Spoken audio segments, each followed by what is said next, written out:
आ रहा है 25। कैशलेस होने जा रहा है दलित समाज, क्योंकि सरकारी नौकरियों में प्राइवेटाइजेशन हो रहा है, आरक्षण खत्म होगा धीरे धीरे, और पूरा मिडिल क्लास तो नौकरियों से ही बना था। राजनीति से कितने लोग बने होंगे? लिमिटेड है एमएलए एमपी। नौकरी से एक बड़ा मिडिल क्लास बना था। अगर नौकरी में आरक्षण नहीं है, निजीकरण हो गया, तो समझिए आपकी हालत क्या होने वाली है। मैं कोई आपको सिर्फ चिता रहा हूं। पहनूंगी तो जड़ी वाली साड़ी ही पहनूंगी, और नहीं तो नंगे बदन रहूंगी। ये कहावत ये ठीक नहीं है मानसिकता। आज जो हाल है, जो नारे लग रहे हैं, सिर्फ इमोशनल बात हो रही है, वो नहीं होती। आपके रोजगार और शिक्षा सब बचते, न लक्ष्मण बाहर निकलता, न रितु सिंह धरने पर होती। Too much politics. बाबा साहब जब गए थे 1945 में मद्रास, तो उन्होंने एक भाषण दिया था वहां पर शेड्यूल कास्ट फेडरेशन के कार्यकर्ताओं को। कहा था कि 20 से 37 तक जस्टिस पार्टी शासन में रही और 37 में हार गई। तो हारने के कई कारणों में एक कारण उन्होंने ये बताया कि एक महत्वपूर्ण कारण था कि ये समाज अपनी ऊर्जा सिर्फ ब्राह्मणों को गाली देने में बर्बाद कर दिया है, सिर्फ गाली देने। इस समय इमोशनल भाषण का दौर, गुदगुदी वाला भाषण लोग सुनने में मजा आता हो, खूब तारीफ पड़ती हो। पूरे देश में हुक्मरान बनना है, इसके नारे लग रहे हो। पार्क और मूर्तियों पे पूरी राजनीति हो रही है। उस समय अधिकार की बात करना, इसके लिए मैं आपको पूरी टीम को बधाई देता हूं। मनुस्मृति का जलना एक प्रतीक था, और लेकिन वो संस्कारों में, किताबों में, स्मृतियों में जिंदा रहा।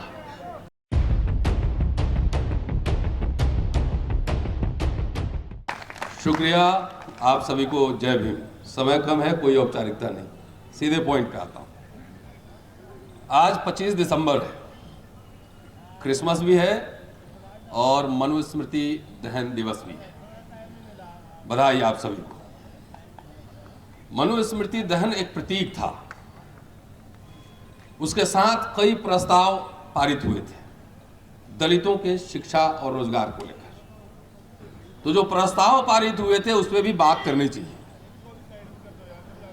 मनुस्मृति का जलना एक प्रतीक था, और लेकिन वो संस्कारों में, किताबों में, स्मृतियों में जिंदा रहा। 1925 में आरएसएस बनी है और 2025 होने वाला है, 100 साल पूरे होने वाले हैं। इससे ज्यादा मुझे आपको कहने की जरूरत नहीं है कि क्या होने वाला है। आप समझदार लोग बैठे हुए। बहरहाल, जिस समय हमारे लोग आजकल मेरे से कुछ नाराज रहते हैं कि जिस समय इमोशनल भाषण का दौर, गुदगुदी वाला भाषण लोग सुनने में मजा आता हो, खूब तारीफ पड़ती हो। पूरे देश में हुक्मरान बनना है, इसके नारे लग रहे हो। पार्क और मूर्तियों पे पूरी राजनीति हो रही है। उस समय अधिकार की बात करना, इसके लिए मैं आपको पूरी टीम को बधाई देता हूं। बहुजन अधिकार सम्मेलन है, इसमें राजेंद्र पाल जी नहीं बोल रहे कि हुक्मरान बन जाना है, देश में कब्जा कर लेना है, शासन पर अधिकार की बात। बाबा साहब को बार बार पढ़े जाने की जरूरत है, और मैं बहुजन से हटा के मैं दलित अधिकार में बात करता हूं, क्योंकि ओबीसी समाज को तो 90 में या 2006-07 में रिजर्वेशन मिला। शेड्यूल कास्ट, शेड्यूल ट्राइब को संविधान लागू होते और उसके पहले पूना पैठ के हिसाब से रिजर्वेशन मिला। बाबा साहब जब गए थे 1945 में मद्रास, तो उन्होंने एक भाषण दिया था वहां पर शेड्यूल कास्ट फेडरेशन के कार्यकर्ताओं को। कहा था कि 20 से 37 तक जस्टिस पार्टी शासन में रही और 37 में हार गई। तो हारने के कई कारणों में एक कारण उन्होंने ये बताया कि एक महत्वपूर्ण कारण था कि ये समाज अपनी ऊर्जा सिर्फ ब्राह्मणों को गाली देने में बर्बाद कर दिया है, सिर्फ गाली देने।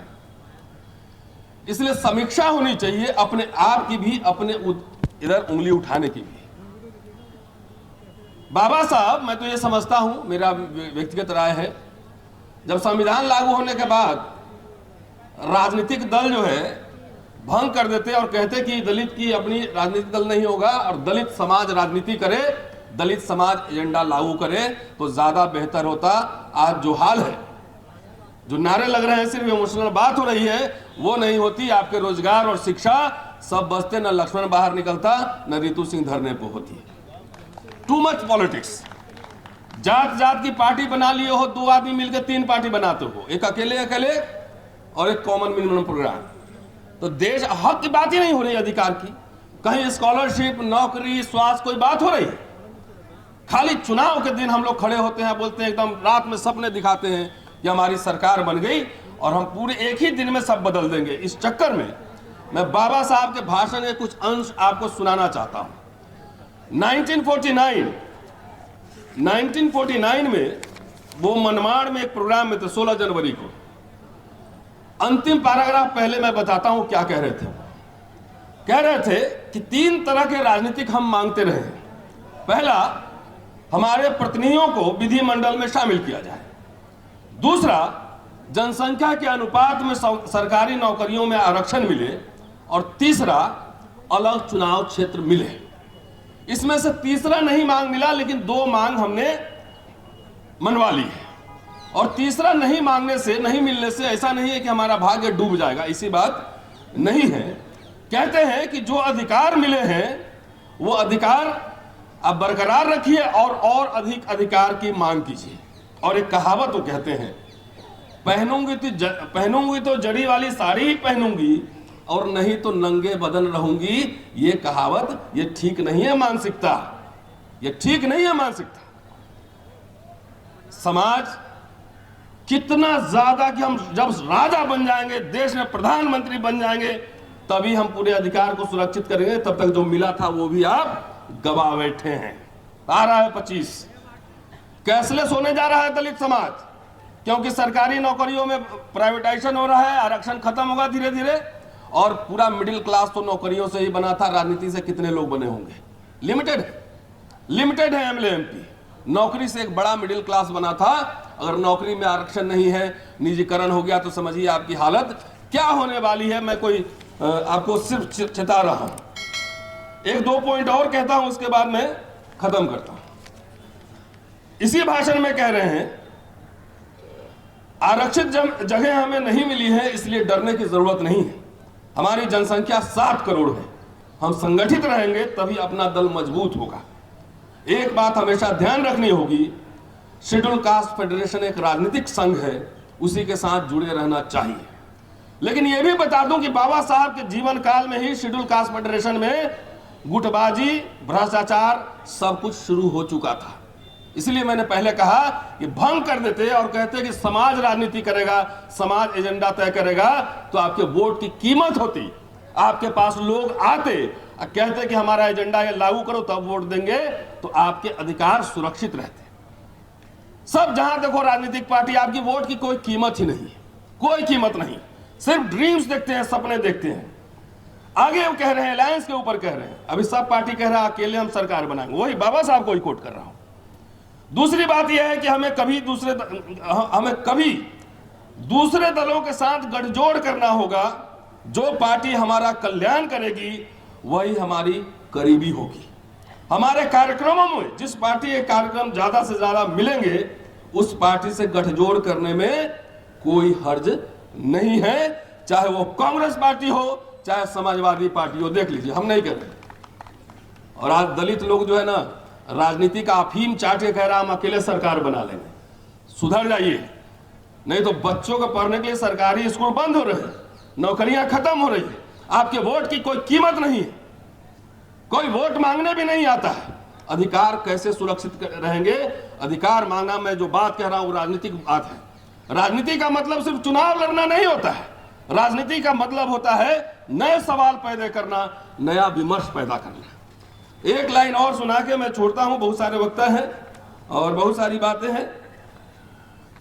शिक्षा के बारे में इसी भाषण में कह रहे हैं कि राजनीति की तरह शिक्षण संस्थान का भी महत्व होता है।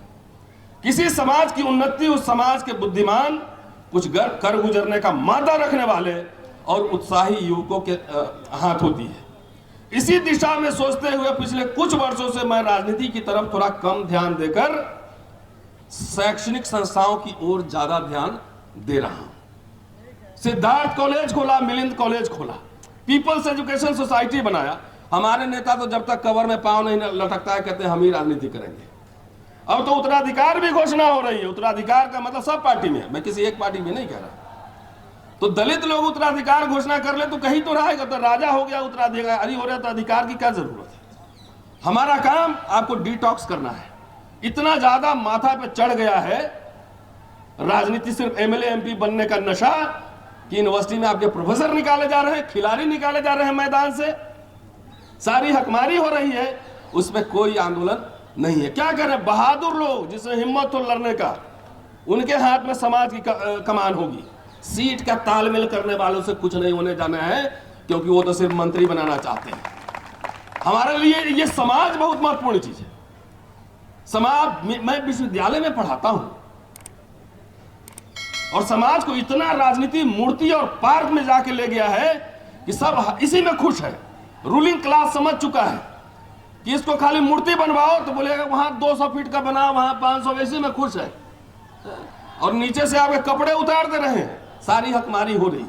बाबा साहब मेमोरेंडम देते थे, कम्युनिकेट करते थे, डेलीगेशन ले जाकर रूलिंग क्लास से मिलते थे। ये सब काम बंद है मौर्य साहब। अब कह रहे हैं कि सरकार बन जाएगी तब हम कर लेंगे, तब भी कुछ नहीं कर पाएंगे, क्योंकि सरकार सिस्टम वो संस्थाओं के माध्यम से चलता है, वो प्रोफेशनल्स लोग चलाते हैं।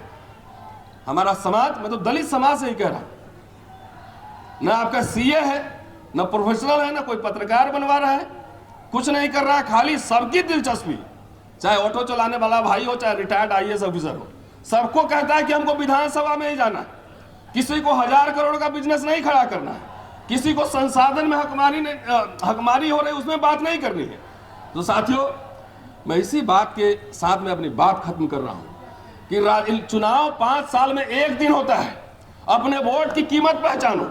इसी 40, 50, 60 साल में एक मिडिल क्लास बना, और 10 साल में जिस तरह से निजीकरण हो रहा है, आपको सीधा और सीधा खेत में भेज के, जब खेत जोतोगे, मजदूरी करोगे, सारी बीमारी खत्म हो जाएगी, बीपी शुगर नहीं रहेगा, उसकी तैयारी हो रही है। तो अपने राजनीतिक शत्रुओं को पहचानो। राजनीति में, समाज में समझौते करने पड़ते हैं।